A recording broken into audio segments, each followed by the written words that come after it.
Understanding কোরআন, প্রথম তো যেটা দরকার, মানে মিনিমাম যেটা দরকার সেটা অনুবাদ আছে, নির্ভরযোগ্য কোনো অনুবাদ পড়ুন, সংক্ষিপ্ত তাফসির পড়ুন, এটা মিনিমাম।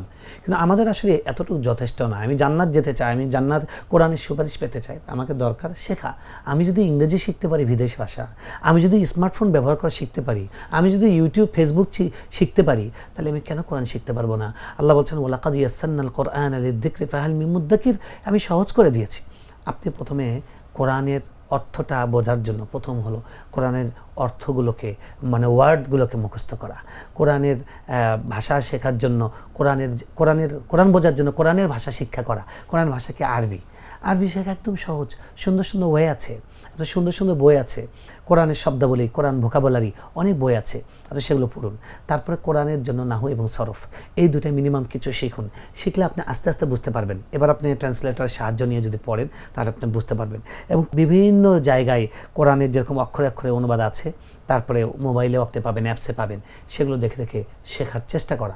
তারপরে কোরআন তাফসির পড়ার চেষ্টা করা সংক্ষিপ্ত, এবং কোরআনের শায়েখ যারা আছেন, কোরআনের মুফাসসির যারা আছেন, তাদের সংস্পর্শ যাওয়া, তাদের কাছ থেকে হেল্প নেওয়া। এই জায়গাটা আমি বুঝতে পারছি না, তাদের হেল্প নেওয়া। বাকি আমরা একটু আলোচনা করা দরকার, সেটা হলো যে কোরআনের কিছু আদব আছে। কোরআনের আদব, কোরআন সম্পর্কে আমাদের মনে রাখতে হবে কোরআন কার বাণী? এটা আল্লাহর বাণী। তো সুতরাং অন্যগুলো বই, কিন্তু কোরআনকে আমরা বই বলি না। যদিও কোরআন বই, আমরা বলি কিতাবুল্লাহ, আল্লাহর বই, আল্লাহর গ্রন্থ। তো কোরআনের কিছু সম্মান আছে।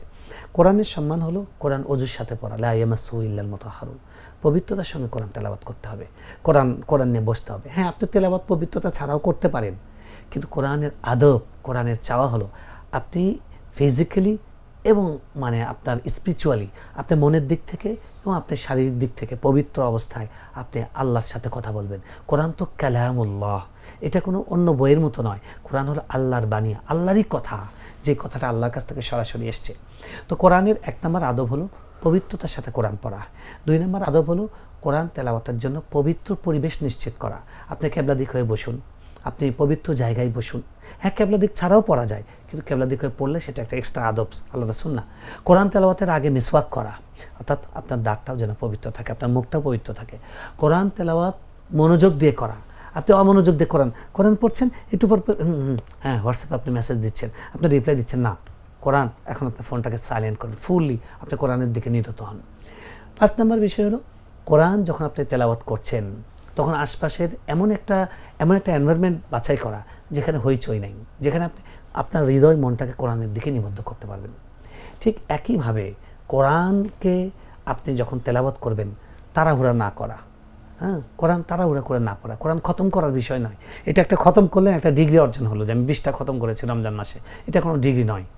কোরআন আপনি বুঝে চেষ্টা করেন তাদাব্বুরের সাথে। আল্লাহ রাসূল সাল্লাল্লাহু আলাইহি ওয়াসাল্লাম কোরআন কীভাবে তেলাওয়াত করেছেন, সাহাবীরা বলছেন যে তিনি একদম ধীরে ধীরে তেলাওয়াত করতেন, প্রত্যেকটা আয়াতে ওয়াকফ করতেন, প্রত্যেকটা শব্দ স্পষ্টভাবে উচ্চারণ করতেন, শুদ্ধভাবে কোরআন তেলাওয়াত করা। ওয়ারাত্তিলিল কোরআনা তারতিল, আল্লাহ কোরআনের কীভাবে তেলাওয়াত করবেন সেটা আল্লাহ নিজে বলে দিয়েছেন, যে কোরআনকে তোমরা তারতিলের সঙ্গে পড়ো। তারতিল মানে কি? তারতিল মানে হলো প্রত্যেকটা হরফকে যেখান থেকে বের করার কথা, মাখরাজ, সেখান থেকে বের করা, প্রত্যেকটা হরফের হক আদায় করে পড়া। এখানে মদ আছে, এখানে গুন্না আছে, সেই জিনিসগুলো আপনি শিখে শিখে সেই অনুযায়ী পড়েন। কোরআনের আরেকটা আদব হলো যে কোরআনকে খোলা মন নিয়ে পড়া। আপনার একটা মাইন্ডসেট যে না, আমি ইসলামী দল করি, আমার ইসলামী রাজনীতিটা কোরআন থেকে খুঁজে বের করতে হবে না, এই জন্য কোরআন পড়বেন না। কোরআন আপনি পড়েন, কোরআন আপনাকে শেখাবে কোন রাজনীতি করবেন। আপনি জাকের, আপনি একজন পীরের মুরিদ, হ্যাঁ, আপনি কোরআনের মধ্যে খালি ওয়াজাক্কির ফাইন্না যিকরা তানফাউল মুমিনিন ওয়াজাকিরিন আল্লাহ ওয়াজাকিরাত, এটা শুনে খুব লাভ দিয়ে ওঠেন যে না, কোরআনের জিকিরের ফজিলত না।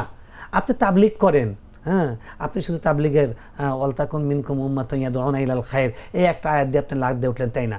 আপনি পীরগিরি করেন, ওয়াকুনু মা'আস সাদিকিন, না। আপনি কোরআনটা আল্লাহর বাণী, দিলটাকে খালি করে আল্লাহ যেখানে যে আয়াতে যা বলছেন সেটা ধারণ করুন। কোরআনের জিকিরও আমার জন্য, কোরআনের জিহাদও আমাদের জন্য, কোরআনের তাজকিয়াও আমার জন্য, কোরআনের নীরবতাও আমার জন্য, কোরআনের প্রতিবাদও আমার জন্য, কোরআনের পরিশ্রম আমার জন্য, সব বিধান আমার জন্য। এভাবে কোরআনকে পড়া, এভাবে যদি আমরা কোরআন পড়ি তাহলে সেই কোরআন আমাদের হৃদয়কে পরিবর্তন করবে, সেই কোরআন আমাদের জীবনকে রাঙিয়ে দেবে, সেই কোরআন আমাদের সমাজকে পরিবর্তন করবে।